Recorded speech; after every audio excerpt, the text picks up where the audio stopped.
अस्सलाम वालेकुम नाजरीन, प्रोग्राम रियासत और अवाम में खुशामदीद। मैं हूं मारिया जदोन। नाजरीन, बजट आने में चंद रोज बाकी हैं और ये बजट खास अहमियत का हामिल है क्योंकि इस बजट के आने से अचानक कुछ देर पहले मईशत के हवाले से काफी मुस्बत खबरें सामने आ रही हैं, लेकिन ऑपोजिशन है कि इस बात को मानने को तैयार नहीं है और अब अचानक से ऑपोजिशन हुकूमत गिराओ तहरीक अदम एतमाद से हटकर बजट में रुकावट डालने के दावे भी कर रही है। आया ये आने वाला बजट ऑपोजिशन इसमें क्या किरदार अदा करती है, क्या हुकूमत ये बजट पास करवा सकेगी या नहीं, इस पर प्रोग्राम में बात करेंगे। नाज़रीन, जहां पर मुल्की मईशत सियासी इस्तेहकाम की तो बात होती ही रहेगी, लेकिन दूसरी जानिब मगरबी बॉर्डर से पाकिस्तान के हवाले से कुछ खदशात सामने आ रहे हैं। जब से जैसे जैसे अमरीकी इनखला की बात हो रही है अफगानिस्तान में और ये वक्त करीब आता जा रहा है, तब से अफगानिस्तान में खाना जंगी की बातें भी हो रही हैं। इस तमाम का पाकिस्तान पर क्या असर हो सकता है और अफगानिस्तान का इस पे क्या असर हो सकता है, पाकिस्तान क्या रोल प्ले कर सकता है, इस तमाम पर भी बात करेंगे। नाज़रीन, मेरे साथ प्रोग्राम में मौजूद होंगे माहिर माशियात अकील करीम डेडी साहब। प्रोग्राम के दूसरे चंक में हमें ज्वाइन करेंगे माहिर अफगान उमूर रहीमुल्लाह यूसुफजई साहब भी, और हमेशा की तरह मेरे साथ सीनियर सहाफ़ी सीनियर तज्जियाकार अदील वड़ाइच भी मौजूद है। अदील, प्रोग्राम का आगाज आपसे करूंगी। एकदम से अच्छी खबरें भी आ रही हैं, फिर ऊपर से बजट आ रहा है। अदील, क्या आपको लग रहा है अचानक से ऑपोजिशन जो इन तमाम एजेंडों से हटकर अब बजट नामंजूर की तरफ आना शुरू हो चुकी है, क्या हुकूमत आराम से ये अपना बजट 2021-22 पास करवा सकेगी? जी, मेरे ख्याल में बजट जो है बड़ी आसानी से पास हो जाएगा। ठीक है, और कोई ऐसी रीजन नजर नहीं आती। और जो अपोजिशन ये कह रही है कि मतलब इस तरह की बातें करनी शुरू कर दी हैं, जी बजट पास नहीं होगा, ऐसी कोई बात नहीं है। उसकी रीज़न ये है कि ये सादा अक्सरियत से मंजूर होने वाला मनी बिल होता है। इसमें क्लॉज वाइज, शिक वाइज इसकी मंजूरी होती है। बिल्कुल। और उसमें जो ईवान में मौजूद लोग होते हैं, और तकरीबन 10-11 लोगों की इनकी अददी बरतरी है। जो ये कहा जा रहा है ना कि इनकी अपनी पार्टी के लोग जो हैं वो कोई बगावत कर सकते हैं, मुश्किलात पैदा कर सकते हैं, इसमें डिफेक्शन क्लॉज लगती है। जो 63A है, जिसमें पार्टी पॉलिसी के खिलाफ जाया जाए, ये बजट में भी उसका इतलाक होता है। तो कोई भी ऐसा रिस्क नहीं लेगा। कोई इतना इनकलाबी होता तो इससे पहले पार्टी से रिजाइन कर चुका होता, और ये जो हम ख्याल वाला मामला ये भी वक्त के साथ ठंडा पड़ता जा रहा है। जहां तक ताल्लुक है इस बजट के इंपैक्ट का, इस बजट का इंपैक्ट खुद पाकिस्तान तहरीक इंसाफ के लिए भी बहुत अहम है। उसकी वजह यह है कि सबसे अहम खिलाड़ी जो इन्होंने उतारा है, और अब इनके पास खिलाड़ी बदलने के जो मार्जिन है ये भी बड़ा काम है। जो शौकत तरीन साहब आए हैं, शौकत तरीन साहब ने आते ही सबसे अच्छा काम क्या किया? सबसे पहले आते ही उन्होंने ये तासुर मुस्तरद कर दिया कि हम IMF के कहने पर उस तरह नहीं चलेंगे जिस तरह वो चाह रहा है। बिजली का बोझ जो है, बिजली की कीमतों का बोझ हम आगे पास ऑन नहीं करेंगे, ये उन्होंने आने से पहले ही ये तासुर देना शुरू कर दिया। अच्छा, इससे क्या होता है कि वो जो मार्केट के सेंटिमेंट्स हैं उनमें बेहतरी आती है। उसमें जो इन्होंने अपना एक लाइन ऑफ एक्शन था, फिर ये भी नहीं किया कि जो पहले से छोड़ के गए हुए हैं उन पे तनकीद की जाती जी वो मसले मसाइल पैदा कर गए, बल्कि उनकी भी तारीफ की। इसी दौरान क्या हुआ? इसी दौरान ग्रोथ रेट भी आ गया, 3.94 हो गया, हुकूमत खुद एक्सपेक्ट नहीं कर रही थी। इसी दौरान जो है वो करंट अकाउंट सरप्लस के हवाले से भी वो दोबारा $80 करोड़ पे वो रिकॉर्ड किया गया। इसी दौरान स्टॉक मार्केट जो है 4 साल की बुलंद तरीन सतह पे पहुंच गई। इसी दौरान जो जरी पैदावार के हवाले से अच्छी खबरें आनी शुरू हो गई। तो ये बजट जो है, ये पाकिस्तान तहरीक इंसाफ का जो पहले तो इनको जो 2 बजट पे ताने मिलते रहे ना, वो किधर गई आपकी टीम? अब वो नताइज सामने आने शुरू हो गए हैं। इमरान खान ने जो अपने खिलाड़ी तब्दील किए हैं, उनकी पोजीशंस तब्दील की हैं, अब उसके नताइज आने शुरू हो गए हैं। अच्छा, अब अपोजिशन ने करना यह था कि पहले 2 साल में, अगरचे हुकूमतों से पहले 2 साल में हिसाब मांगा नहीं जाता, लेकिन ये इनके अपने दावे थे, ये इनके अपने ब्लंडर्स थे। खैर, हुकूमत में आने से पहले तो लोग करते हैं, इन्होंने हुकूमत में आने के बाद भी वो किए दावे। लेकिन अब मेरा ख्याल है इन्होंने उस हवाले से भी काफी कुछ सीख लिया है और अब इदादो शुमार पर भी तवज्जो देनी शुरू कर दी है। लेकिन अब एक चीज एड्रेस करने वाली रह गई है, अवाम को रिलीफ देने के हवाले से। देखिए, अवाम जो है ना, वो फिर पूछते हैं आटा, चीनी, दाल, वो कहते हैं जी हमें इसमें इंटरेस्ट है। अब शौकत तरीन साहब जो बजट की तैयारी कर रहे हैं, इस तरह की इतलात हैं कि वो आम आवाम, छोटा तबका, इसके हवाले से ऐसी प्लानिंग की जा रही है कि खासतौर पे तनख्वाहों में इजाफे के हवाले से, कि वो चीज नजर भी आए, आम बंदा भी ये बात करे। अभी तो बात कर रहे हैं सरमायाकार बात कर रहे हैं, अभी तो बात कर रहे हैं जो मुआशी तजियाकार बात कर रहे हैं, लेकिन जब आम आदमी ये बात करना शुरू करेगा, जाहिर है असल तो वोटर जो फैसला साज, इनके हवाले से जो फैसला साज है वो तो वोटर है। तो ये बजट जो है ये बड़ा अहमियत का हामिल होगा और पास भी हो जाएगा। लेकिन अदील, एक पॉइंट जो है मुझे जिसकी क्लैरिटी नहीं मिल रही है वो ये है कि हुकूमत कह रही है कि टैक्स फ्री बजट भी होगा, रिलीफ भी हम देने जा रहे हैं, तनख्वाहों में इजाफा होगा, पेंशन्स में इजाफा होगा, तो फिर ऑपोजिशन को बजट आने से पहले, बजट अभी हमने नहीं देखा है, हमें नहीं पता है कि उसमें किस किस्म का रिलीफ मिलेगा, तो उस सबसे पहले ही ऑपोजिशन इस तरह से फ्रंट फुट पर आकर क्यों कह रही है कि हम बजट पास नहीं होने देंगे? इसकी क्या रीजन हो सकती है? देखिए, अपोजिशन की परेशानी बढ़ गई है। परेशानी इस तरह बढ़ गई है, अपोजिशन को मसला क्या था, 2 साल मसला क्या रहा है? 2 साल मसला इस बात पे रहा है कि सिविल मिलिट्री रिलेशनशिप बहुत अच्छी है। एक पेज शिकवई एक पेज का होता रहा, आम बंदे की तो इन्होंने बात ही नहीं की। महंगाई पे बात करते तो इमरान खान कह रहे हैं महंगाई पे बात करते, और जो मईशत पे बात करते तो टफ टाइम दे सकते थे, 2 साल में हुकूमत भी गिरा सकते। इन्होंने बात की सिविल मिलिट्री रिलेशनशिप पे, और इन्होंने कहा किसी तरीके से वो खराब हो जाए, वो तो खराब हुए नहीं। अब परेशानी इसलिए बढ़ गई है कि एक ऐसा ग्रे एरिया था, एक ऐसी नेगेटिव चीज थी, ऐसा पॉइंट था जिसकी बुनियाद पर इनको सुबकी का सामना करना पड़ सकता था, और करना पड़ सकता है अगर डिलीवर नहीं करेंगे। एदादो शुमार आने शुरू हो गए अच्छे, वो मानने को कोई तैयार नहीं है। अच्छा, मैं समझता हूं कि ये जो मानने के कोई तैयार नहीं है और इस अंदाज में ये जो पीटीआई को क्रिटिसाइज किया जा रहा है इनकी हुकूमत को, ये भी मैं समझता हूं कि इनके हक में इसलिए बात जाती है कि यानी इन्होंने इस हद तक इन अदादो शुमार के हवाले से डिलीवर किया है कि वो हजम ही नहीं हो रहे।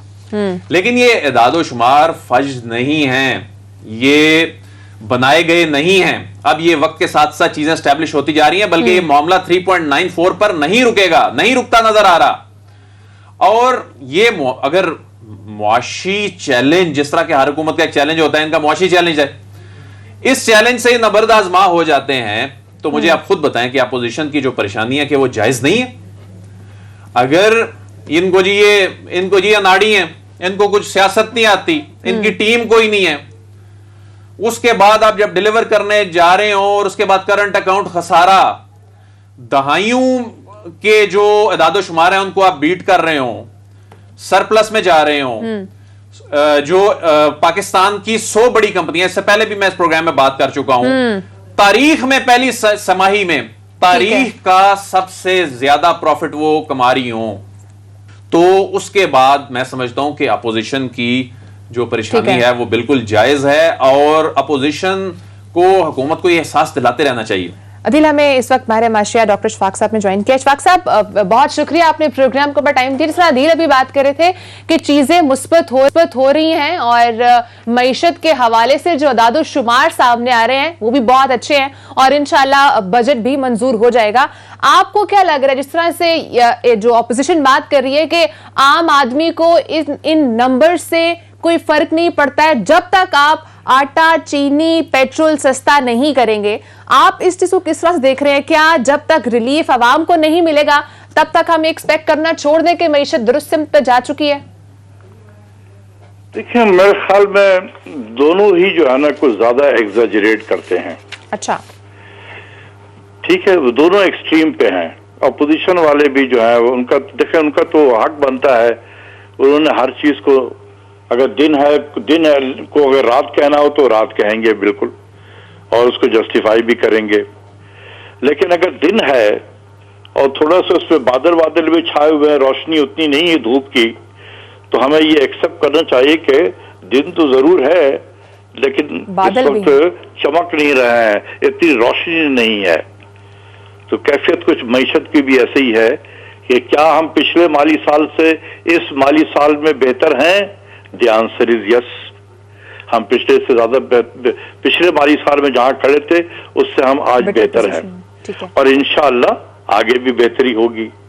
इन नंबरों के चक्कर में नहीं पड़ना चाहिए, क्योंकि ये नंबर जो है ना, ये पिछला माली साल, ये माली साल और अगला माली साल भी, आज मेरे अल्फाज को नोट कर लें, अगला माली साल जो होगा उसमें हुकूमत नीचे की तरफ जाती हुई दिखाई देगी। इस वक्त हुकूमत बड़ी अप है, क्योंकि हम मेजर कर रहे हैं लो बेस से। अगले माली साल पे जब नंबर आएगा तो हम हाई बेस से मेजर करेंगे। ये ग्रोथ रेट 3.9 नहीं है, ये बल्कि 5 हो जाएगा। तो हम 5 से जब मेजर करेंगे तो वो ग्रोथ रेट अगर 5 भी हो रहा होगा तो 3.25 3.5 नजर आएगा। फिर हुकूमत जो है काफी प्रेशर में आ जाएगी।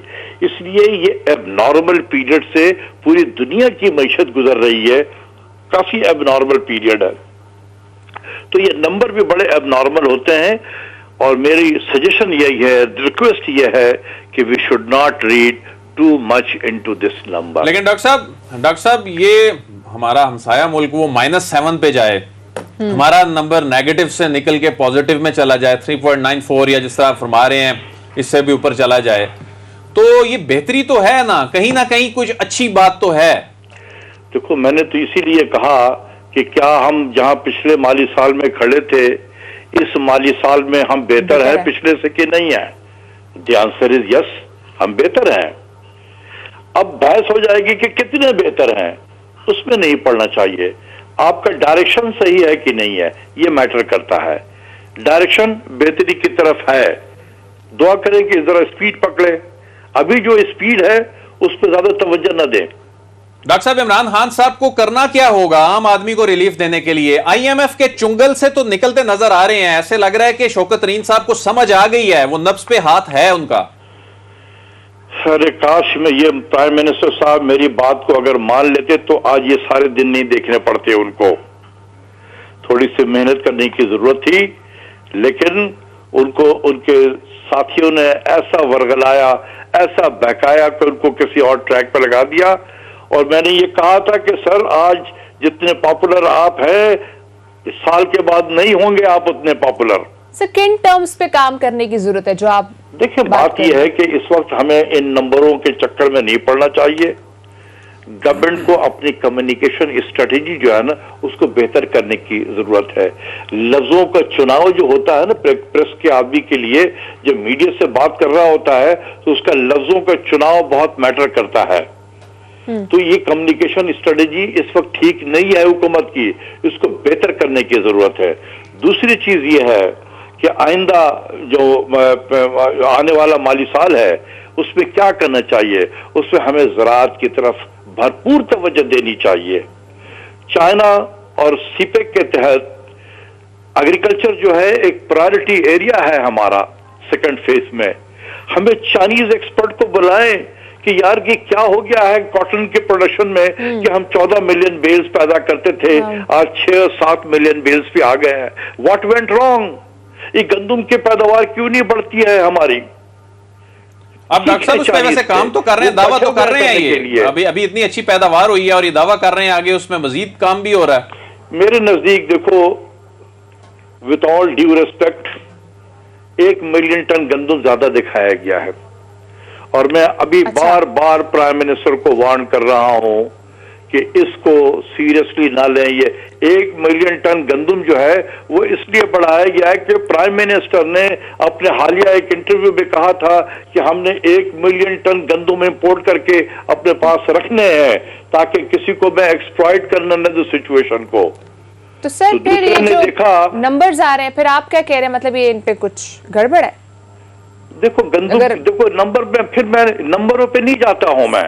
मैं तो बार बार कह रहा हूं कि इस नंबरों से निकलो, डायरेक्शन की तरफ देखो, डायरेक्शन ठीक सिमत में है। और बार बार मैं ये कहता हूं कि क्या मईशत पिछले साल से इस साल बेहतर है? द आंसर इज यस, बेहतर है। कितना बेहतर है, क्या बेहतर है, इसके आप जब पढ़ेंगे तो इसका मतलब है कि आप ये अपोजिशन के पिच पे खेल रहे होंगे, वो आपको खिलाते रहेंगे और आप रिएक्ट करते रहेंगे। इनसे बचना चाहिए। आप तवज्जो दें मईशत की तरफ में, ये इस साल पिछले साल से बेहतर है, हम सब दुआ करते हैं, दवा भी करेंगे कि इससे अगला माली साल इस माली साल से भी बेहतर हो। डॉक्टर साहब, पहले 2 साल ऐसे लग रहा था कि IMF ही हमारे मुल्क की मईशत चला रहा है, लेकिन अब ये तासुर थोड़ा सा कमजोर पड़ता जा रहा है। आपको भी ऐसे ही लगता है? पड़ रहा है, ये हो ही नहीं सकता जब तक कि हम IMF के प्रोग्राम में हैं। बातें सियासी और होती हैं कहने के लिए कि हम निकल रहे हैं, हम नहीं मानेंगे, ऐसा नहीं होता है। IMF का प्रोग्राम ऐसा नहीं चलता है। जो चीजें एक मरतबा IMF के प्रोग्राम में लिखी जा चुकी हैं, वो नाउजुबिल्लाह उनके लिए कुरान होता है, ये वो नहीं मिटते हैं।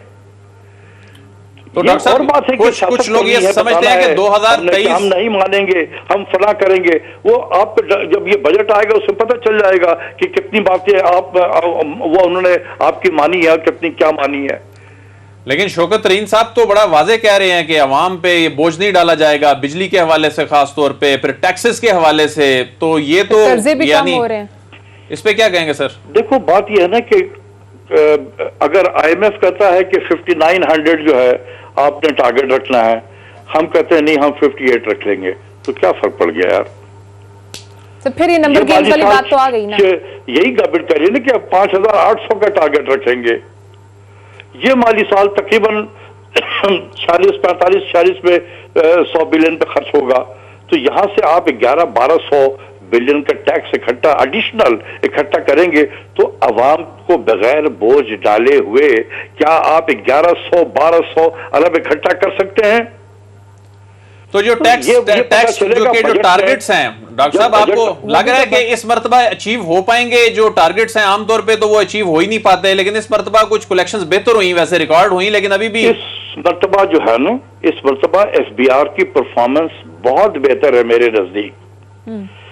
कि इस डिप्रेस माहौल में भी अगर उन्होंने 18% ग्रोथ दिया है तो ये मेरे नजदीक एक रिमार्केबल परफॉर्मेंस है, और मैं SBR के लोगों को मुबारकबाद भी देता हूं उनकी परफॉर्मेंस पे। तो अगले माली साल में भी ये अगर इसी तरीके से परफॉर्मेंस दिखा दें, ये 16-17% से ज्यादा अगर ग्रोथ ले आते हैं तो बड़ी बात होगी। तो जितना इस साल आपने हासिल किया है उसको 15-16% से आगे कर दो अगले साल, वो तुम्हारा टारगेट होगा। डॉक्टर साहब, एक चीज क्लियर कीजिएगा, आपने कहा है कि ये वाला माली साल पिछले वाले माली साल से बेटर होगा, लेकिन जो अगला वाला माली साल आने वाला है उसमें आप कह रहे हैं कि हुकूमत डाउन हो सकती है। इससे आपकी क्या मुराद है? किन टर्म्स पे आप ये बात? ये अच्छा सवाल किया। देखो, इस मर्तबा जो है ये 3.9 पे बहुत बातें होती है ना ग्रोथ का नंबर। ये इसलिए है कि पिछला हम जो साल था हमारा वो नेगेटिव ग्रोथ था हमारा, यानी हमारा बेस बहुत नीचे चला गया था, तो हम एक लो बेस से मेजर कर रहे थे। तो जब भी हम लो बेस से किसी चीज को मेजर करते हैं तो उसका रेट ऑफ इंक्रीज बड़ा बड़ा नजर आता है। ये जो 3.9% है ना, ये 8 से 9 महीने के नंबर के बेसिस पे आया है। जब ये 12 महीने का होगा, क्योंकि ये माली साल अभी भी तो चल रहा है ना, जून का महीना पूरा पड़ा हुआ है, तो जब ये तमाम 12 महीने के नंबर आ जाएंगे ना, तो आप देखेंगे कि यही 3.9% ये जब रिवाइज होगा अगले साल में तो ये 5% के करीब होगा। डॉक्टर साहब, अवाम को रिलीफ देने के हवाले से आप कुछ सजेशन दे दें इमरान खान साहब को, क्योंकि दादो शुमार में तो वो नंबर्स लिए जा रहे हैं, लेकिन इसमें कोई उनको आप सजेशन दे दें। मेरा सजेशन ये है कि आप कंसंट्रेट करें इकोनॉमिक ग्रोथ को प्रमोट करने के लिए। ये जब ग्रोथ बढ़ेगी, आपकी आबादी की रफ्तार 2% है, आपके ग्रोथ जो अगर मैं पिछले 2 सालों का एवरेज ले लूं तो 1.7% है, यानी 3.9 माइनस 0.5 तो 3.4 हो गया। उसको 2 से डिवाइड कर दो, 1.7% ग्रोथ है। आपकी आबादी 2% से ज्यादा बढ़ रही है, तो फीकस आमदनी तो कम हो गई ना भाई मेरे। इसलिए मैं नंबरों पर नहीं पढ़ना चाहता हूं, इन नंबरों से बचो। इसके पीछे जितना जाओगे उतना ही प्रॉब्लम होगा। सर, लेकिन ये एक क्वेश्चन ये भी तो है ना कि ये जो नंबर्स हैं, अगर ये पॉजिटिव होंगे तो ही हम आगे ये भी देख सकते हैं कि आवाम को भी आगे शायद रिलीफ मिले, क्योंकि ऊपर से चीजों का ठीक होना जरूरी है ना। देने के लिए आपकी मईशत जो है ना, जब तक 2 से 3 साल तक 6% प्लस के साथ ग्रो नहीं करेगी, लोगों की जिंदगियों में बेहतरी उसको महसूस नहीं होगा। लेकिन डॉक्टर साहब, इतनी यानी अगर कोई इंप्रूवमेंट है तो उसको अप्रिशिएट तो करना चाहिए। उसकी रीजन ये है कि मायूसी ही मायूसी फैली हुई थी हर तरफ। यार तो बात ये है कि मैं यही तो बार बार तो मैं एक लफ्ज कह रहा हूं, मैंने शुरू ही यहां से किया कि क्या ये माली साल पिछले माली साल से बेहतर है? The answer is yes. बिल्कुल बिल्कुल ठीक है। लेकिन इसमें ना पढ़ो कि कितना बेहतर है कितना बेहतर नहीं है, ये बड़ी डिबेटेबल चीजें हो जाती हैं। सिर्फ ये हमें देखना है डायरेक्शन कि क्या पिछले साल नेगेटिव ग्रोथ था, क्या इस साल भी नेगेटिव रहा है? द आंसर इज नो, इस साल नेगेटिव नहीं है, पॉजिटिव ग्रोथ है। अब ये कितना ग्रोथ है इसके बहस में नहीं पड़ना चाहिए। ठीक है, क्या नेगेटिव तो नहीं है? The answer is yes, negative नहीं है, बस ठीक है। ठीक है डॉक्टर साहब, बहुत शुक्रिया प्रोग्राम को टाइम देना। ब्रेक का टाइम हुआ है, ब्रेक के बाद हम जरा बात करेंगे पाकिस्तान अफगानिस्तान के इस रिलेशंस पर, क्योंकि अमेरिका जो है वो पहले जब जहां पर 11 सितंबर को इनखला की बातें कर रहा था, वो डेट चेंज होकर 4 जुलाई की डेट दे दी गई है। तो इस सब का क्या असर पड़ सकता है, आगे क्या होने जा रहा है फ्यूचर में, इस सब पे बात करेंगे। हमारे साथ ही रहेगा।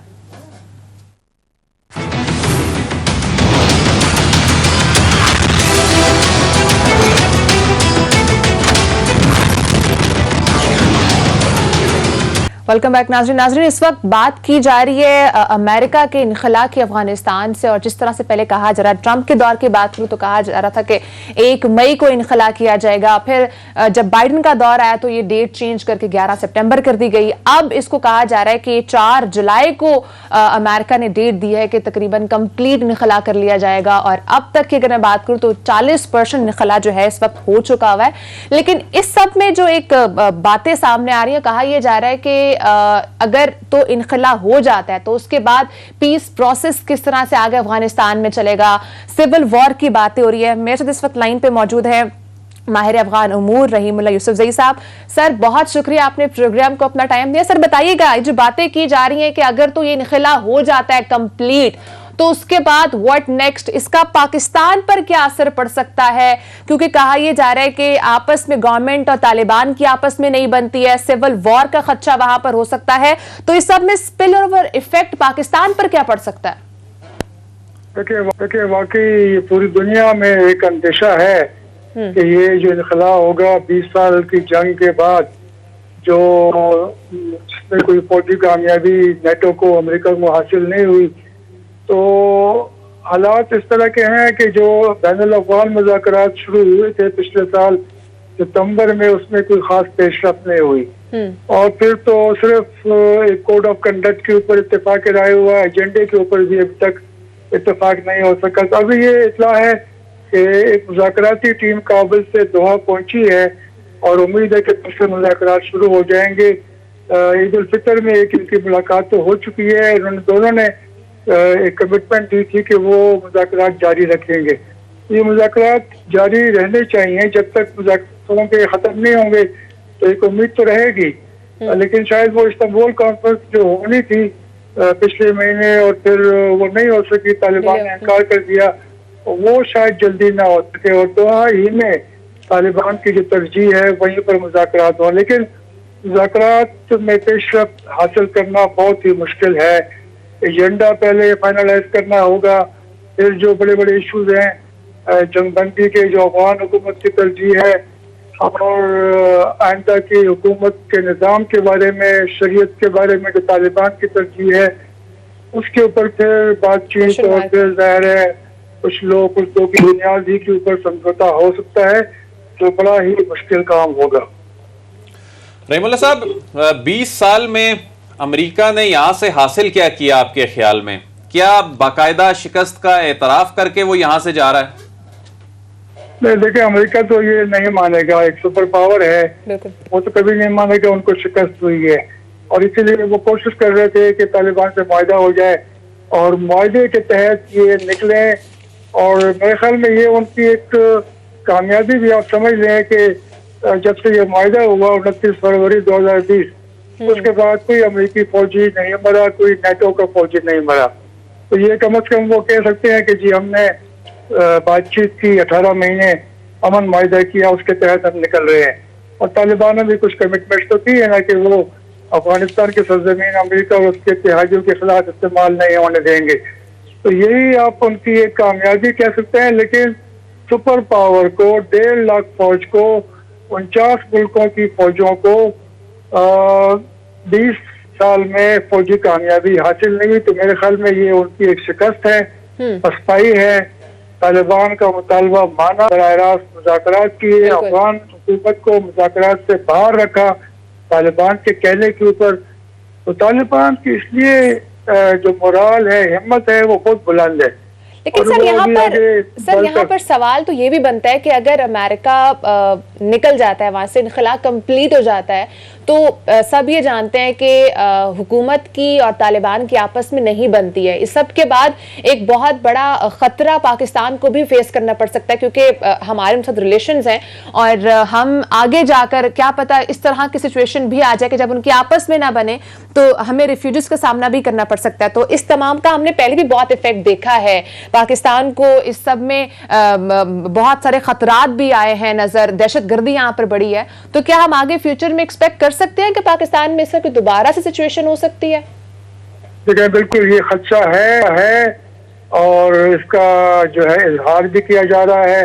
इसलिए वज़ीर ख़ारजा ने पार्लियामेंट के अरकान को, अपोजिशन को ब्रीफिंग भी दी है और कहा है कि ये एक मौका भी है अमन के लिए, लेकिन ये एक चैलेंज भी है। और वाकई ऐसा ही है। अब देखें ना, अफगानिस्तान में ये आपस में लड़ रहे हैं, लेकिन बिल आखिर बातचीत भी कर रहे हैं। बातचीत का मतलब करने का ये है कि आप तैयार हैं, आपके जहनी तौर पर तैयार हैं कि आप कुछ बारगेनिंग करें, कुछ लोग कुछ दो की बुनियाद के ऊपर समझौता करें। आपने मान लिया कि फौजी हल नहीं है, तो ये एक अच्छी खुशाइन बात है। लेकिन जाहिर है इनका फिर आपस में कोई इत्तेफाक राय या कोई अगर मायदा हो भी जाए, उसके ऊपर अमल दरामद पाकिस्तान से कहा जाता है कि आप तालिबान को समझाएं या इनके ऊपर दबाव डालें। लेकिन तालिबान तो हमारे लिए जंग नहीं कर रहे, वो तो अपने मकासद के लिए जंग कर रहे हैं, उन्होंने कुर्बानी भी दी है। तो ये हालात तो जिस तरफ जा रहे हैं, अगर ये अगले 3 महीने में ये जब इनखलाब पूरा हो जाए या पहले अगर हो गया, इसमें अगर कोई अमन मुज़ाकरात में पेशरफ नहीं होती तो फिर वहाँ पे तशद्दुद में, जंग में इजाफा होगा, जो पहले भी हो रहा है। और उसका असर पाकिस्तान में पड़ सकता है। ये इसका जो आपने जिस तरह कहा स्पिल ओवर इफेक्ट, तो ये जंग, मुहाजिरीन, ये असलहा, ये पाकिस्तान बहुत करीब है और पहले भी यहाँ पर अफगान मुजाहिदीन थे तालिबान से, तो हमारे लिए मुश्किलात में इजाफा होगा और हम पे इल्जाम तराशी भी होगी। तो हमें ज़ाहिर है काफी मोहतात एक रवैया अपनाना पड़ेगा। भारत का रोल कितना बढ़ सकता है वहां पर अमेरिकी इनखला के बाद? देखिए, अफगान हुकूमत जब तक रहेगी, मौजूदा हुकूमत, तो भारत का रोल तो बड़ा अहम है। बिल्कुल। और वो उनका साथ दे रहे हैं, उनकी फौजी ताल्लुकात भी है, असलहा भी दिया है भारत ने, और अफगान फौजी और पुलिस अफसरों की तरबियत भी इंडिया में होती है, तो उनका तो रोल है। लेकिन अब अगर अमरीकी तो खैर वो तो मुलविस रहेंगे अफगानिस्तान में, शायद बमबारी करें बाद में जाकर जब उनको कोई खतरा दरपेश होगा। लेकिन ये है कि भारत तो अपनी फौज नहीं भेजेगा अफगानिस्तान, वो ये गलती नहीं करेगा। अलबत्ता वो अफगान हुकूमत का साथ देगा। भारत में इस तरह के भी मीडिया में कुछ लोगों ने लिखा है कि भारत को चाहिए कि वो भी तालिबान के साथ ताल्लुकात जो है बनाए, क्योंकि तालिबान एक हकीकत है। सर तो फिर उन्होंने अपने मीडिया के लोग भिजवाए थे कतर, वहाँ पे फिर उन्होंने इंटरव्यू वगैरह भी किए तालिबान के साथ। तो मेरे ख्याल में ये भारत को भी बड़ी तशवीश है, उसने सरमायाकारी की है और वो सरमाया भी डूब जाएगा अगर ये हुकूमत गई। तो वो इस हुकूमत को सहारा देंगे, कोशिश करेंगे कि ये हुकूमत कायम रहे। ठीक है, बहुत शुक्रिया डॉक्टर रहीमुल्लाह यूसुफज़ई, आपने प्रोग्राम को बनाया। नाज़रीन ब्रेक यहाँ पे, नाज़रीन ब्रेक के बाद हम बात करेंगे सी पैक का जो प्रोजेक्ट है उसमें एक बार फिर से तेजी देखने में आ रही है और आसिम सलीम बाजवा साहब भी बहुत एक्टिव हैं और सी पैक के हवाले से और उसका तमाम से मईशत से उसका आपको पता बहुत बड़ा लिंक है। इस सब हवाले से क्या डेवलपमेंट हो रही है, इस सब पे बात करेंगे ब्रेक के बाद।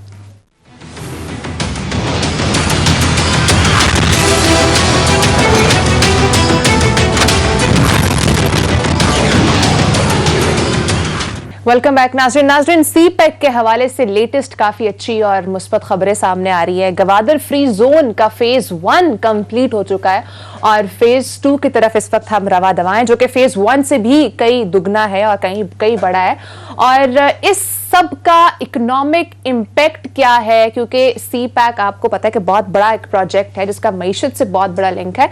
अदील काफी, आसिम सलीम बाजवा साहब भी आजकल हम देख रहे हैं एक्टिव नजर आ रहे हैं। क्या लेटेस्ट है सी पैक में, गवादर फ्री जोन में, क्या अच्छी खबरें सामने आ रही हैं? देखिए, आसिम सलीम बाजवा साहब के एक्टिव होने की वजह पहले मैं बता देता हूं कि आपको पता है कि जो ऑर्डिनेंस था सी पैक अथॉरिटी का, एक ऑर्डिनेंस के तहत ये चूंकि बनाई गई थी, वो लैप्स कर गया। उसके बाद अपोजिशन ने रोड़े अटकाने शुरू कर दिए और कहा कि जी लेजिस्लेशन नहीं होने देंगे। फिर पहले कौमी असम्बली से मंजूर हुआ, फिर उसके बाद अब चंद दिन पहले सेनेट से मंजूर हुआ, अब वो एक्ट बन गया है। तो उसके बाद वो जो अथॉरिटी है, वो एक लीगल शेल्टर जो चाहिए था वो अब आ गया है। तो आसिम सलीम बाजवा साहब आने वाले दिनों में काफी ज्यादा मुतहरिक नजर आएंगे।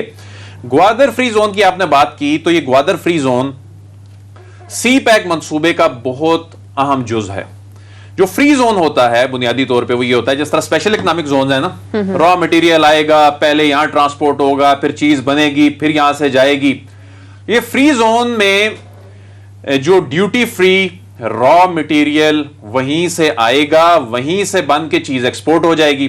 तो जो इसका फेज 1 है वो तकरीबन 60 एकड़ पर मुश्तमिल था। इसमें कुल 12 कंपनियां जो हैं वो आ चुकी हैं, 6 फैक्ट्रियां लग चुकी हैं, 3 ने काम शुरू कर दिया है, जबकि 6 की तामीर जारी है। और इसकी कामयाबी के बाद अब जो सेकंड फेज है इसका, ये इससे कई गुना बड़ा है। यानी जो फेज 1 है वो 60 एकड़ है, फेज 2 जो है ये 2220 एकड़ है। और इसमें एक जो इसका पोर्ट का जो इंफ्रास्ट्रक्चर है, जो चाइना पोर्ट होल्डिंग कंपनी है, वो जो इसको डील कर रही है, तो इसमें एक इतनी बड़ी कंपनी आ गई है जो कि $3 अरब की सरमायाकारी ला रही है। सिर्फ एक कंपनी यहां पर फ्री जोन में। और ये एक कंपनी दावा कर रही है कि हमें यहां पर आने के लिए फैसिलिटेट किया जाए तो हम सिर्फ 30,000 मुलाजमतें पैदा करेंगे। इतनी बड़ी। और बाकी जो इकोनॉमिक जोन है, देखें 9 इकोनॉमिक जोन्स हैं पाकिस्तान में जो स्पेशल इकोनॉमिक जोन्स बन रहे हैं, वो लाखों नौकरियां पैदा करने के हवाले से उनमें पोटेंशियल है। लेकिन जो फ्री जोन है इस पर बड़ा तेजी से काम जारी है। एक साल में जो इकोनॉमिक एक्टिविटी होगी ग्वादर पोर्ट और जो ग्वादर फ्री जोन पर, वो $10 अरब की इकोनॉमिक एक्टिविटी होगी और हजारों नौकरियां सिर्फ ये ग्वादर पोर्ट और ग्वादर फ्री जोन में जो है वो पैदा होंगी। लेकिन यहां मैं आपको एक बड़ी अहम बात बताऊं, आसिम सलीम बाजवा साहब ने एक बड़ा काम किया है। अच्छा, वो बड़ा काम यह किया कि पाकिस्तान में क्या होता है कि एक प्रोजेक्ट बनता है, वो प्रोजेक्ट अभी शुरू भी नहीं होता तो इर्द गिर्द लोग जमीनें खरीदनी शुरू कर देते हैं। वो जमीनें खरीदने शुरू कर देते हैं, बाद में वो प्रोजेक्ट छोटा पड़ जाता है और इर्द गिर्द जनाब हाउसिंग सोसाइटियां भी बन जाती हैं और काम शुरू हो जाते हैं, को होटल्स बन जाते हैं। उन्होंने ये काम किया अक्लमंदी का कि जो उन्होंने अगले कई दहाइयों की प्लानिंग ज़हन में रखते हुए जो पोर्ट के और ये जोन्स के इर्द गिर्द की जो रकबा था, जो सरकारी रकबा था, उसके हवाले से उन्होंने ऐसा सिस्टम बना दिया है कि उसे कोई एक्वायर ना कर सके, खरीद ना सके, ताकि ये रियासत पाकिस्तान के काम आए, इसका सी पैक को फायदा हो, इसका ये जो फ्लैगशिप प्रोजेक्ट है इसको फायदा हो। और ये बहुत बड़ा काम है। और इस हवाले से जो चीनी कंपनियां हैं, कई गैर मुल्की कंपनियां हैं, बल्कि जिस तरह मैंने बताया कि 3 कंपनियों ने तो वहां पर काम शुरू कर दिया है और वहां से प्रोडक्शन शुरू हो गई है।